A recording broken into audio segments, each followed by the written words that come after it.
2003, les services de gynécologie, obstétrique et de pédiatrie du CHU de Toulouse seront regroupés au sein d'un complexe femmes, mères, couple, enfants. Dans cette perspective, les infirmières, puéricultrices, auxiliaires et sages-femmes, travaillant au sein des unités de néonatologie et de réanimation de l'hôpital des enfants ainsi qu'à la maternité de la Grave, ont constitué un groupe de travail.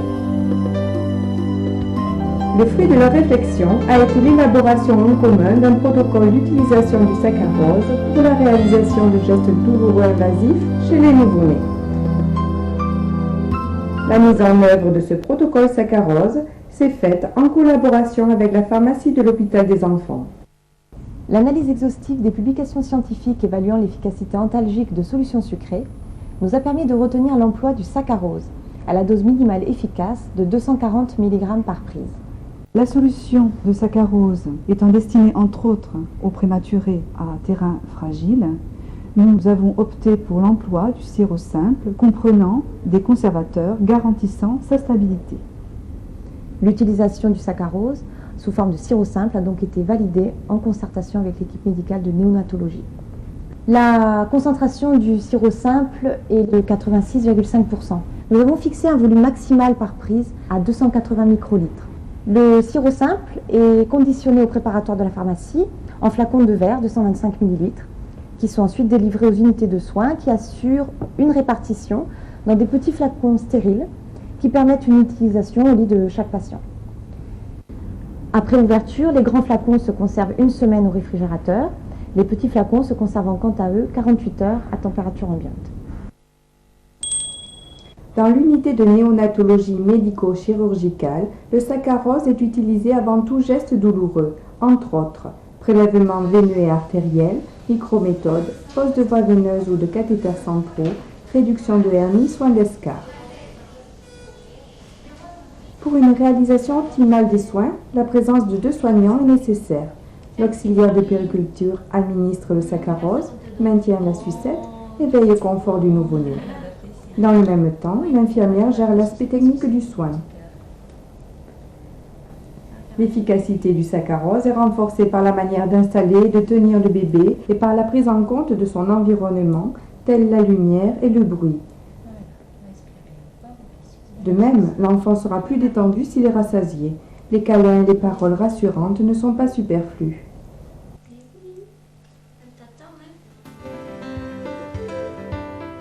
Il est intéressant de constater que si le confort du nouveau-né est amélioré dans la plupart des cas par l'utilisation du saccharose, celui des soignants l'est aussi. Un enfant qui pleure beaucoup, ça te fait mal au cœur déjà de piquer l'enfant, et puis bon, au bout d'un moment, s'il pleure beaucoup, tu perds un peu tes moyens. Parce que là, il est bien calme, donc tu piques tranquillement. On peut l'utiliser pour pas mal de soins bien agressifs et d'ordinaire très douloureux. Et on a vraiment l'impression que c'est le jour et la nuit entre ce qu'on faisait avant et ça.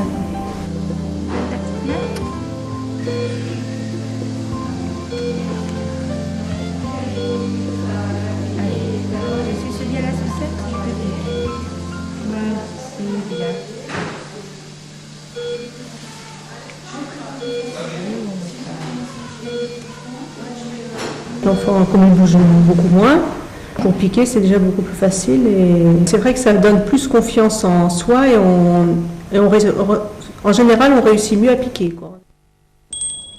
Dans l'unité de réanimation, les enfants bénéficient également de l'action antalgique du saccharose, même s'ils sont prématurés, de faible poids ou intubés ventilés.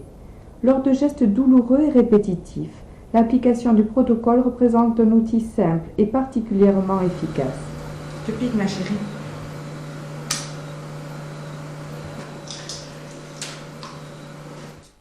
La solution sucrée doit être déposée sur le tiers antérieur de la langue où sont situés les récepteurs au goût sucré. Pour une efficacité optimale, il est indispensable d'attendre 2 à 3 minutes entre l'administration du saccharose et la réalisation du geste, délai nécessaire à la production de morphine endogène par le bébé.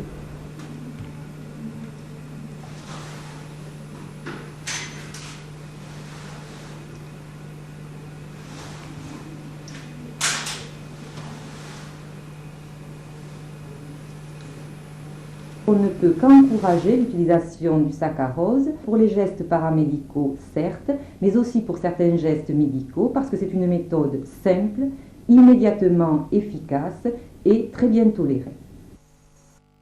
Dans l'unité, nous utilisons le saccharose à partir de 31 semaines de gestation, car nous estimons qu'il n'y a pas le recul suffisant dans les données de la littérature pour être certain de l'innocuité du saccharose chez les très grands prématurés, compte tenu essentiellement de l'hyperosmolarité du produit.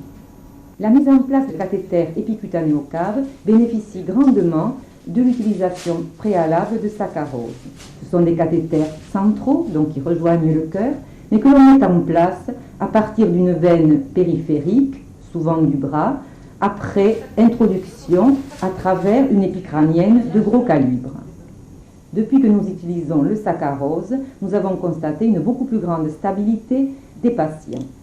D'autres gestes bénéficient aussi du saccharose, ce sont les ponctions suspubiennes et les ponctions lombaires.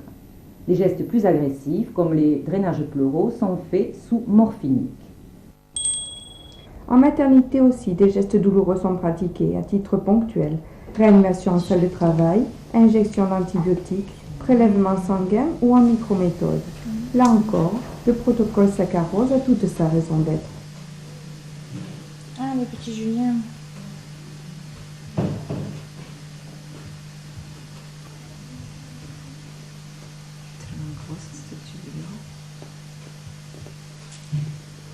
Ah, mon petit cœur. On arrive où?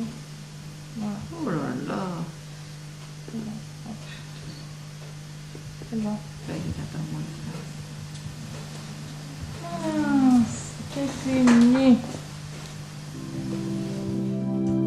Allez. Viens, ma puce. Voilà. Tout à l'heure, maman. Voilà, un petit bisou de maman. Allez, on y va. Au 4e jour de vie, le test de Guthrie est effectué chez tous les nouveau-nés. Même si pour beaucoup d'enfants ce geste douloureux est le seul qu'ils auront à subir durant leur hospitalisation, il doit être réalisé dans les meilleures conditions d'analgésie. C'est parti.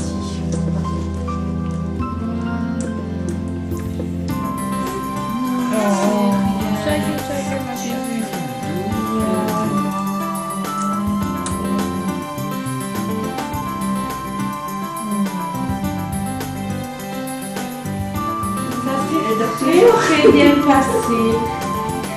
Très bien pour Anna. Ouais, elle continue à dormir.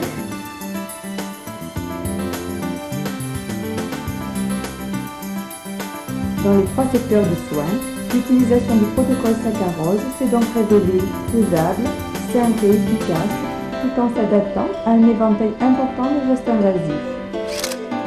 Puisque nous savons aujourd'hui qu'il existe à tout âge une mémoire de la douleur, sa prise en charge chez le nouveau-né d'aujourd'hui sera bénéfique à l'enfant de demain.